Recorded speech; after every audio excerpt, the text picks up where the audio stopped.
Good morning. It's the first day of spring. As I'm pretty sure my heat is blowing. So, I mean, we did get ice on Monday. oh my gosh, it was so funny. I was outside and I was like, oh God, this rain hurt. And Yeah. I was like, oh my God, it's bleeding. Like, oh my gosh. Mhm. So it was funny. And so I had all these errands. The last one was to get gas, and I was like, I just can't. Like, I've got to go back home. And I came back home and got under the blanket for like an hour. Like, I Yeah. was just like, oh, it was horrible out there. It was horrible out there. So, yeah, I had put my plants out. I had to bring them back in. Oh, yeah. Yeah, this is the first time I've had these plants. So it's more of a tropical plant, and so the yes, I'm a burgeoning plant mother, and so I got to get used to, like, I just gotta, even though the plant is like dying inside, I just gotta like hold on in tough love and not let it outside until apparently the end of March. Right. That's what everybody's telling me. And Easter, I think they're saying is the whatever they call it, new moon, something. I have no idea. And so they were saying that's when you need to wait until after that, because it signifies something. Like it's something with the moon and the stars or something. So that's when you should wait to put your plants out. Sorry for the person who told me that, and I have no remembrance of what you said. I apologize. There's a full moon on the 1st, but I don't know that the 5th has anything to do with. Easter stands for something.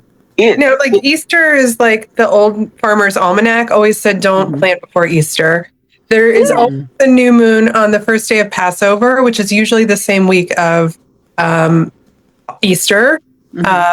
So like there's definitely like moon connections, but it's really more of like a calendar thing. Like late March to mid-April, like usually the frost is finished. So it's more like a old Farmer's Almanac thing, the Easter. Okay. Like rule of thumb guideline type. Yeah. Clear.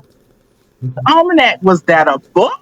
Was that just a TV show? No, it was a book that was published every year until last year. Like that was the last one for like 200 years. And it had like trends about temperatures and like climate stuff. A lot of like old, like grandma advice, you know, like little axioms and idioms, like proverbs and that kind of stuff. Probably some recipes as well. Yeah, like it was always a fun book. Like my grandma always had an old copy, like poking around, just like my grandfather would have it. And they weren't farmers; they just, you know, they were old people and they liked it. But yeah, it was a book.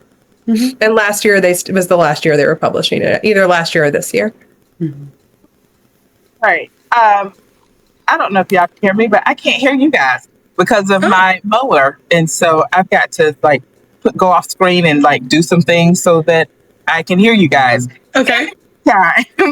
The topic for today is why couples stop talking about sex and how to start again. And so I'm going to let you guys start talking about why couples stop talking about sex. And but I want to hit in that some couples never start talking about sex. So, anyway, y'all start talking about that. Great. How you doing? I'm good. How are you? Oh, thank you. Look very fancy. Yeah. Why do some couples stop talking about sex? Well, I think Natalie's right. A lot of couples never start. Yeah, that's a big part. And I think that there's an assumption that when you've been in a relationship with somebody long enough, like you should just know, right? Like you should know what I like. I already told you what I like, or, you know, you can go back and forth. And I think there's a big assumption about a lot of things in our long-term relationship, or even shorter-term relationships that we think people know, but we never actually say. Yep. And I think especially, like, I will put another like layer, especially couples who partner very young, you know, late teens, early 20s. I think that they never have the conversation about sex because they don't have the life experience to do it yet. And then they're partnered and it's like, do we really have to talk about it now? So I see it a lot with my couples that partner pretty young, that like they just never had the conversation. Because they're in the best prime period of life to have like really wild sex when they're in their early 20s. And then like they just don't talk about it. So yeah. I think the other thing is that my partner should know comes up so much. It's a little scary. It is. And it's and like, even if your partner knew everything about sex, they still wouldn't know you. They still wouldn't know your body. And so they cannot read your mind. All bodies are different. Yeah. And so please just be open to your partner is not magical. They're a regular human being who has to learn. And sex is a learned skill. And my prayer for the world is that sex gets better with time because people are learning each other. And that's always really great to hear when I hear couples and clients get to say, like, oh my God, it's getting better, or it's better than it's ever been. Mainly probably because we had a conversation now. And so now we know things. Like it's this, I feel like this only happened one time in my career, but I had a couple literally be done with therapy in 2 sessions because it was just, they aren't talking. And so in that situation, like the husband was scared to talk to the wife, didn't want to hurt her feelings. Same thing. The wife didn't want to hurt his feelings. And so I feel like first session was intake and second session was like, y'all got to talk about it. It's okay to talk about it. Like y'all are both protecting each other's feelings. Stop. And then they were kind of done with therapy. And so just giving them permission, like that doesn't happen often. Like one time in 20 years, a couple's done in 2 sessions. And it was just literally giving them permission to talk and being afraid. And nobody teaches you how to talk about sex. It's true. At all. Even if you have conversations with your friends about sex, that is not like a sexual conversation with your partner about how we're doing. Are you satisfied? What's working? What do you want more of? What do you want less of? Like, what are we doing? And so it is important to have those conversations. And this is what we have learned as therapists is I can have therapists who communicate well about finances, well about other really hard topics. And then when it gets to sex, all the skills go out the window. Yes. And so those are the things. And it's so funny because we can be so brave in so many other areas. And I speak truth to authority. And then you get with your partner, you have no words. Like it's just gone. It's just gone. All right. What are some other reasons or what have you guys heard or seen couples like struggling with when they're coming in? One is like I also had a couple that I think they had 2 sessions and were done. They were in their 20s and they were like, well, we're in our 20s. And I'm like, And they're like, well, we're having sex about like once a week. And I was like, okay. And they were like, well, we're in our 20s. We're supposed to be having sex more than that. I'm like, do you want to be having sex more than that? That's true. And they just kind of stopped, and clearly no one had ever asked them that.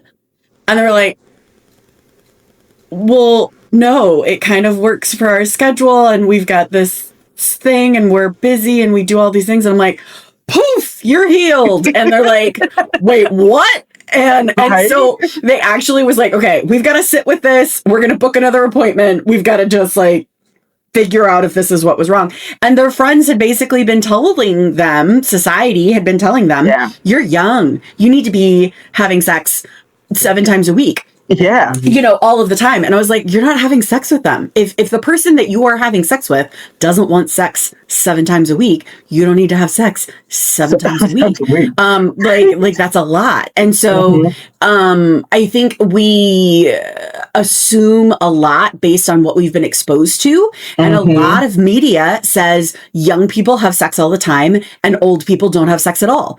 And both of those are wrong. Like they are incorrect. And so it's really about what you are looking for, what works for you, and being able to communicate that to your partner. And I think there are a lot of times where we get into relationships and we do performative sex of, I'm doing what I thought you liked. And it was like, oh, I thought you liked that, so I didn't say anything. And they're like, no, I don't actually like that. And we're like, well, I don't actually like that either. And it's like, okay, stop doing that. Like if we have a conversation about it, we can start having sex we enjoy. And people want to have sex that you enjoy.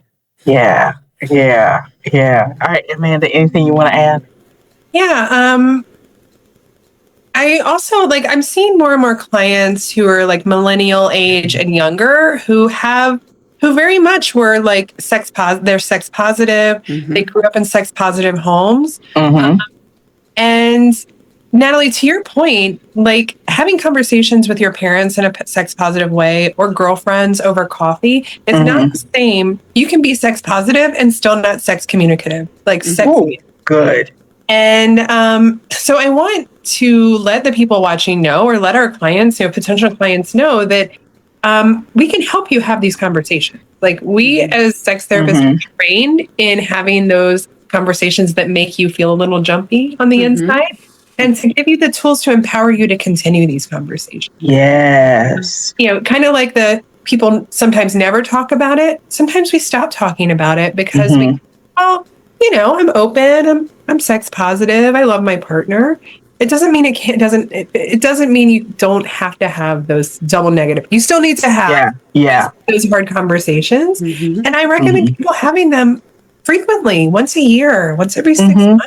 Body change, especially in long-term relationships. Body change, desire levels change. And what made you tick at 25 probably is different than what makes you tick at 45. It's just biology and what we like. That's like, I don't like pizza anymore. When I was 25, I loved it, and that can go for a lot of things. Right. Okay. So I remember a specific story of like a woman who loved being bound. She was just all in the bondage. And then she had kids. And she's like, I don't want to be bonded anymore. And I think the therapist was thinking, we think that's because now the kids are on her all the time. Like if I'm bound because there's always a baby laying on me, then yeah. And so being open to those changes, that what you like before can very much change. So, okay, I want to pivot and get into why talking about sex can be hard for people. So, and this hurts my heart, but fear of rejection, like they're scared, they're not going to be accepted by their partner. A lot of people will put testers and feelers out in the beginning of a relationship and never have the full out conversation. And so if the tester or feeler doesn't go well, then they will never have that conversation. So that kind of fear of rejection, fear of conflict, shame around sex, that hurts my heart as well. Just kind of shame around sex, what you want, what you don't want, how often you want it, that, people have shame around all of that. The fact that I've had clients who just were ashamed that they thought about sex so much. Like there's so many things, all of that. So definitely go ahead. I think like cultural aspects of, nice Southern girls aren't sexual at all, which is bullshit. Or religious impacts of, if I am of a particular religion, that is not what I'm supposed to be doing. I was actually just having a conversation with someone randomly the other day of like, you're supposed to be pure and untainted and not think about sex or not have any type of drive. And then you get married and you're supposed to be a porn star. And it's like, that's not how it goes. That's not how any of that goes. That would make a good book, From Purity to Porn Star. I like that title, or at least a blog post. Right? From purity to porn star. Not so much. Yeah, I know. All right. Sometimes negative experiences in couples. They've had some negative experiences, and that'll keep them from talking about it. They just never make the time to talk about it. And so it in my personal history and many of the histories of my friends, it is so amazing at the beginning of a conversation how often we can talk to a person. Mm-hmm. Like, especially when you're younger, like we were on the phone for 3 hours, 4 hours, like it was just magical. And yet when you get inside the committed relationship, it's just like, wow, I hadn't talked to you in days. Like, how is that possible? It's true. And it's so making that time, getting intentional about, hey, we're going to have a conversation about let's just check in intimately. And so that's definitely something you can do. I will say, I think a lot of people think sex is supposed to be spontaneous and happen automatically. Mm-hmm. And in the old Southern girl way, that's a lie from the pit of hell. That's just a lie. That's just a lie from the pit of hell. And so it doesn't grow on automatically. It doesn't happen on automatically. You have to be intentional. Yes. We all reach an age, whether it's 25, 30, 35, 45, where you have to be intentional about the things you want in your life. Mm-hmm. And if you want an active sex life that works well, you got to get intentional about it. You got to talk about it. Mm-hmm. So, all right. How can couples start talking about it? I mean, honestly, just jump in, like figure out. It's not going to go well the first time. It may not even go well the second or third time. But like, it's not going to get better until you start addressing it. It is always going to feel awkward because this is a skill that you haven't practiced. This is a muscle you haven't used in a while. Yeah. And so it's going to feel halting. It's going to feel uncomfortable. It's going to feel awkward. Feelings might get hurt because I think that there are a lot of situations where people have the inability to understand somebody else's perspective. And you're like, well, I'm doing sex right, but you're doing sex wrong. And it's like, no, I'm doing sex right. You're doing sex wrong. And it's like, actually, neither of you are correct. Stop doing those things. And so it's being able to come from a humble perspective of like, I don't know what your world is like. I would like to know what your world is like. I want to know what excites you and what, provides you pleasure and brings you pleasure. And I want to be the person that helps do that for you. And so like coming from a place of curiosity, coming from a place of humble, like, I don't know what I don't know. And this is a place for me to find out what I don't know. Yeah, that's really good. I would say start with that vulnerability and humility, a soft conversation. And the conversation can be, hey, we need to have a conversation. Yeah. Like, hey, and I want us to have a conversation about our physical life, our intimate life, our sex life, whatever word you can get out your mouth. Like, say it. And then go from there. And be okay saying, I might not get all of the words right. And so, but I want us to try to have this conversation and go from there. Hopefully your partner's going to be open to that and can hear you and you guys can tread softly with each other. Another good thing to do is maybe buy a book and say, hey, I want us to read this book together and talk about the different things as they come up. And so then that will kill two birds with one stone. A, it kind of gives you a framework to talk about stuff when you don't know how or what needs to be talked about. B, the book will give you language and it'll make it just a little bit easier to get into the conversation, you know? And so that, I think another important thing in general, basically what you just said, Jessica, is don't start with you. Like, you're doing this to me and this is not working and I'm all right and you're all wrong. Sex is a team sport, a system. And so, hey, the system needs to work better. Or I'd like to see if we can improve the system. How can we both do things? What would you like for me to do more of, less of? What do you want more of, less of? And then tweaking and working together. Like it is a system. I want to say the basic things. Remember, your brain is your most powerful sexual organ. Your skin is your largest sexual organ. So as you start to have the conversations, please expand the conversation accordingly to that information, which may mean we have to work on some things outside of the bedroom before we work on some things inside of the bedroom. Just to make you guys laugh. I remember this guy said, he's like, I remember the day my dick connected to my heart. Yeah. And he said it with such like grief. I love it. So he's like, I can no longer feel disrespected in my relationship and then have sex with that person. That's huge. So he's like, they connected now. Like, I was good up until then, and then they connected. And so you may have to rework the relationship a little bit, or rework some dynamics, rework how we get to sex for sex to happen within the couple. And I've seen it both ways. Like, I've seen some females who were like, I don't need the whining and dining anymore. Like, I'm okay with women. Sure, thank you, ma'am. Yeah. And I've seen some people who have been like, yeah, I'm older. I need the whining and dining. Like, you need to warm me up. So it can go either way. And so please don't have shame around any changes that you may be experiencing.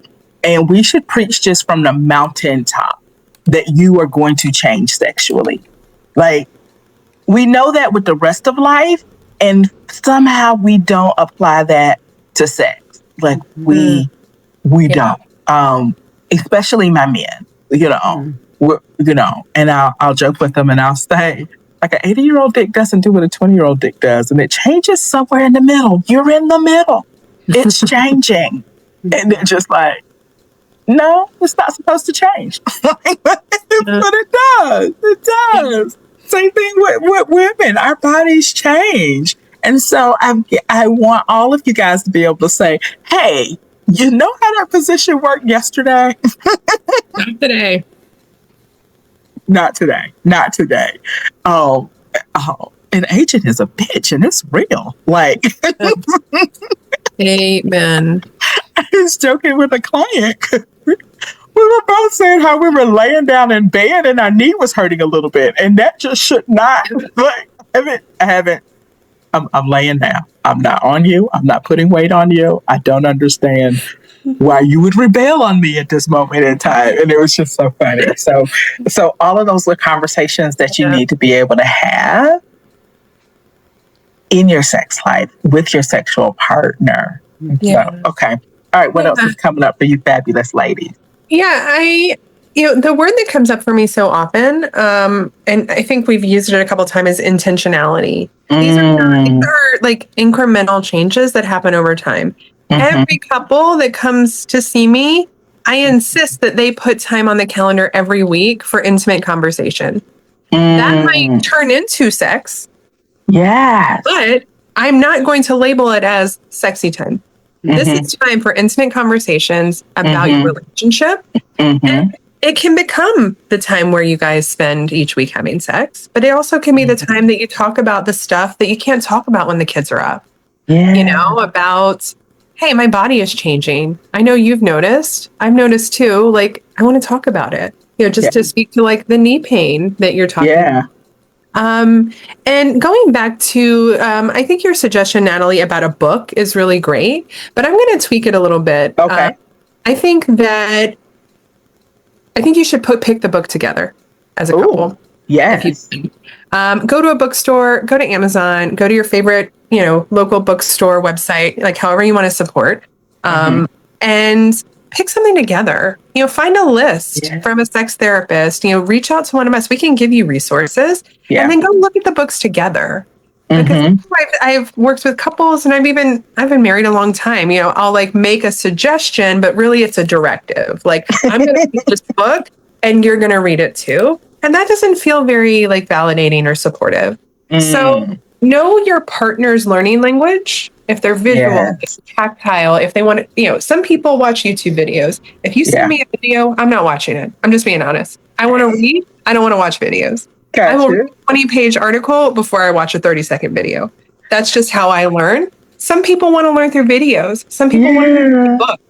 And if you and your partner's learning style is different, that doesn't mean you're doomed. It means you're going to have to take turns. But I think that so much of this work has to be collaborative between the couples or polycules, because it's not a one size fits all solution. Right. And so I love when couples are able to pick stuff together, because then it feels like they're investing together. And which is why I often will ask, like, have you guys read any books? If I'm their counselor, have you read any books? What have you tried? You know, I don't want to duplicate your work or tell you to read a book when you haven't read a book since the 8th grade.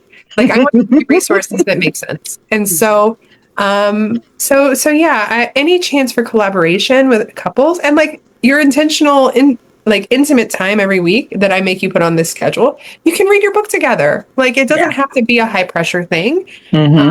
Information begets more information, and communication only improves our communication generally.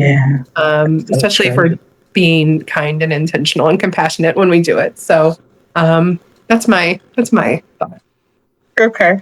All right. In our last 3 minutes, Jessica, what are your final thoughts? I think it's really important to kind of have like a clean slate. Start with consent. Like, make sure that everything that you're doing is consensual, that both people are wanting whatever's going on, that there is an ability to withdraw consent without punishment, without coercion. That's the biggest part. Like Emily Nagoski describes sex as both people are there consensually. There is no punishment for leaving, and pleasure is involved. That is the definition of sex. And I think that that's a really great definition. I think also, please, dear God, stop looking at nonverbal signals. Like, say freaking words. Like, have it come out of your mouth. Because, like, we have this reliability or this crutch or this like, well, they did this, but then they did this and I wasn't sure. And like, did you verbally ask them? Did you say, hey, I'm seeing this or I'm getting this signal? What are you wanting? No. Do you think that might be why there's some confusion? Like, maybe just a little bit. And so it's just like, they've been relying on nonverbals for how long? And you're in my office. Like, stop. Get the communication there. Then you may be able to go back to nonverbals or communicate about what the nonverbals mean. And then you can use nonverbals because you've had an agreed upon conversation about what the nonverbals mean. My last thing in the last 2 minutes is, and I'm trying not to go on a whole preaching pedestal about this, is when your partner tells you something, could you believe it? That's it. That's it. Could you believe it? I literally have said in multiple sessions where one partner has said, no, I like sex, I want to have sex. And the other person's like, I think they're asexual. Sorry. How did you get that out of what they just said? Like, and so I think it's their inner rejection, their inner protection to keep from being rejected. And so it is a thing that couples have to work on, just believing your partner. And for some of you guys, telling the truth. Because you want to people please and you don't want to hurt feelings. And so you're leaving when you don't tell the truth. I feel like you're hurting the relationship. You're robbing your relationship of a level of intimacy and vulnerability that could be so deep and beautiful. So anyway, that's our time. So we have to go. Thank you, fabulous ladies. And I'll see you guys next week. All right. That's good. Bye. Bye.